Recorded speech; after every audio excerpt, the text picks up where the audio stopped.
सबसे बड़ा पाप तो मोदी जी कर रहे हैं कि जो अपनी पत्नी धर्म पत्नी को जसोदाबेन को सम्मान नहीं दे रहे हैं। आप कह रहे हैं मोदी जी अपनी पत्नी को लाकर पूरे बनारस के सामने, देश के सामने खड़ा करें, बनारस वासियों के बीच में बाबा विश्वनाथ के दरबार में जाके दर्शन करें जसोदाबेन को। हमारी मांग है। अज्ञानी मुख्यमंत्री, अज्ञानी जिसको ज्ञान नहीं है, ये पूरी तरीके से एक जो फर्जी योगी हैं, फर्जी योगी वाली बात किया। योगी होते हुए जब उनको एक संस्कृत का श्लोक नहीं मालूम, तो उनको ये मालूम नहीं कि मुझे तुम खून दो मैं तुम्हें आज़ादी दूंगा। सबसे पहले प्रथम हमारी पत्नी है, हमारी वाइफ है।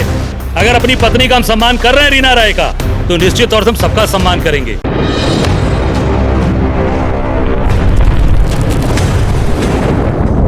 व्यक्तिगत है। अरे जब मैं अपनी पत्नी का सम्मान नहीं करूंगा, ये मेरी वाइफ है, ये मेरा व्यक्तिगत, ये हम जब समाज में काम कर रहे हैं तो पत्नी का भी अधिकार वही है। पत्नी हमारे लिए, चुनाव में लड़ता हूँ, दिन रात मेहनत करती हैं सारी। मैं नहीं रहता हूँ बनारस में, यहाँ कौन देखता है? बनारस को पूरी तरीके से अगर ये देखती हैं, हमारा पूरा परिवार देखता है इनके, इसीलिए इनके भरोसे हमारी पूरी राजनीति है यहाँ की। और अगर ये हमारा साथ नहीं देंगी तो हम राजनीति नहीं कर पाएंगे। ये व्यक्तिगत नहीं है, ये हमारा, ये समाज के लिए। जब हम समाज के लिए समर्पित हैं तो हमारा पूरा परिवार खड़ा है। ये मेरे परिवार है। जब अपने परिवार को हम सम्मान नहीं दे सकते तो नारी का सम्मान हम क्या करेंगे? नहीं, पूरी बात है। तो अगर अपनी पत्नी को हम किनारे कर देंगे, हम देश का सम्मान क्या करेंगे? अपनी पत्नी को किनारे कर दें। सबसे पहले प्रथम हमारी पत्नी है, हमारी वाइफ है। अगर अपनी पत्नी का हम सम्मान कर रहे हैं रीना राय का, तो निश्चित तौर से हम सबका सम्मान करेंगे। यही दुनिया देखती है कि जो अपने पत्नी का नहीं हुआ, अपने बच्चों का नहीं है, अपने भाई बहन का नहीं है, वो मेरा क्या होगा? वो मेरा कभी सगा नहीं हो सकता। वो केवल जनता ठग रहा है, जनता को ठग रहा है, जनता को केवल और केवल गुमराह कर रहा है। तो सबसे पहले मेरा आग्रह है मोदी जी से कि अपनी पत्नी को, जैसे मेरी पत्नी मेरे बगल में बैठी है रीना राय, अपनी पत्नी को बैठाओ जो जसोदाबेन को, तो पूरा सम्मान ये मान लेगा देश कि आपके मन में नारी का सम्मान है, नारी के प्रति आपका भाव है। होना चाहिए, नारी का अभिनंदन होना चाहिए। नारी को बिल्कुल आप आगे करिए, पर सबसे पहले अपनी पत्नी को आगे करिए, अपनी पत्नी को साथ लेकर आइए। काशी के लोग चाहते हैं हमारी माँ। बिल्कुल हमारी पत्नी स्वागत है, पूछिए कभी मैंने कहा हो? हम स्वागत करेंगे अपने परिवार का, अपनी बीवी का, अपने बच्चों का, कि वो भी आगे आएँ। बिल्कुल समाज के लिए दिन रात काम करती हैं।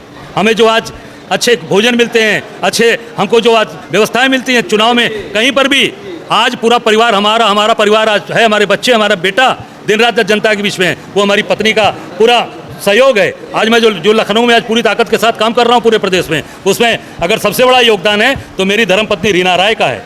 अगर ये हमारा जिस दिन इनसे ये रहेगा कि नहीं कहीं आपस में कोई तनाव है या आपस में हमारे रिश्ते खराब हैं, तो हम काम नहीं कर पाएंगे, हम मेहनत नहीं कर पाएंगे, हमारी ताकत कम हो जाएगी, हमारी ऊर्जा घट जाएगी। बिल्कुल देश है, पर देश परिवार भी तो, ये परिवार की देश का हिस्सा नहीं है। हम आज इनको अब इनकी मांग में सिंदूर भर के लाए हैं। हम एक महिला को ले आते हैं अपने घर में। हम अपनी पत्नी का सम्मान अगर नहीं करेंगे तो हम देश में किसी व्यक्ति का सम्मान नहीं करेंगे। ये निश्चित तौर से है। इसलिए आज महिलाओं का अत्याचार अन्याय हो रहा है। आज इसीलिए आप देखो सबसे ज़्यादा व्यभिचार बलात्कार इस सरकार में भाजपा में हो रहा है। क्यों? क्योंकि वो अपनी पत्नी का सम्मान नहीं कर रहे। तो जब पत्नी का सम्मान आप नहीं करोगे तो अब देश के अंदर, प्रदेश के अंदर देखो छोटी छोटी बच्चियों के साथ रेप हो रहा है, बलात्कार हो रहा है। इसके पहले आप देख लो इतना कभी कहीं हो रहा है? ये भाजपा की सरकार में पूरे देश में महिलाओं के ऊपर सबसे ज़्यादा अत्याचार बढ़ा है। आप कभी पूरा आंकड़े देख लो पूरे देश के कि सबसे ज़्यादा अत्याचार भाजपा की सरकार में हो रहा है। निश्चित तौर से नारी वंदन, आप देखिए मेरी पत्नी मेरे बगल में बैठी है, हल्ला बोल किसी से होगा? आप कह रहे हैं मोदी जी अपनी पत्नी को लाकर पूरे बनारस के सामने, देश के सामने खड़ा करें, बनारस वासियों के बीच में बाबा विश्वनाथ के दरबार में जाके दर्शन करें जसोदाबेन को। हमारी मांग है। हम निश्चित तौर से हम उनका सम्मान करेंगे। हम निश्चित तौर से उनके प्रति मेरे भाव बदल जाएंगे। निश्चित मैं मान लूँगा कि नारी के प्रति उनका बहुत सम्मान है, क्योंकि अपनी पत्नी का सम्मान कर रहे हैं, पूरे देश की महिलाओं का सम्मान कर रहे हैं। सबसे बड़ा पाप तो मोदी जी कर रहे हैं कि जो अपनी पत्नी धर्म पत्नी को जसोदाबेन को सम्मान नहीं दे रहे हैं। ये सबसे बड़ा पाप ये है। जिस दिन इनको सम्मान आप दे देंगे, हम ये मान लेंगे कि आपने निश्चित तौर से महिलाओं के प्रति आपके मन में भाव है। जब तक अपनी पत्नी को आप सम्मान नहीं देंगे, तब तक हम मान लेंगे कि सबसे बड़े अगर पाप करने वाला कोई है और सबसे ज़्यादा महिलाओं के प्रति अगर किसी के मन में अगर दुर्भावना है तो नरेंद्र मोदी हैं, क्योंकि अपनी पत्नी का सम्मान नहीं, शादीशुदा होते हुए भी अपनी पत्नी को शादीशुदा और एक सुहागिन का सम्मान आप नहीं दे पा रहे। इतना ही समझ लो कि प्रदेश के मुख्यमंत्री को इतना ही नहीं मालूम है कि आज हमारे जो सबसे बड़े क्रांतिकारी जिन्होंने पूरे दुनिया में डंका बजाया, सुभाष चंद्र बोस, उनका अपमान कर रहे हैं जाकर बंगाल में। और स्वामी विवेकानंद जी जो प्रकांड विद्वान जिन्होंने पूरी दुनिया के अंदर अपना लोहा मनवाया, आज उनका अपमान हो रहा है।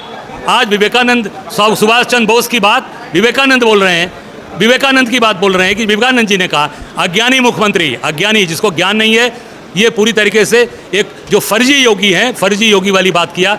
योगी होते हुए जब उनको एक संस्कृत का श्लोक नहीं मालूम तो उनको ये मालूम नहीं कि मुझे तुम खून दो मैं तुम्हें आज़ादी दूंगा, ये किसने कहा था।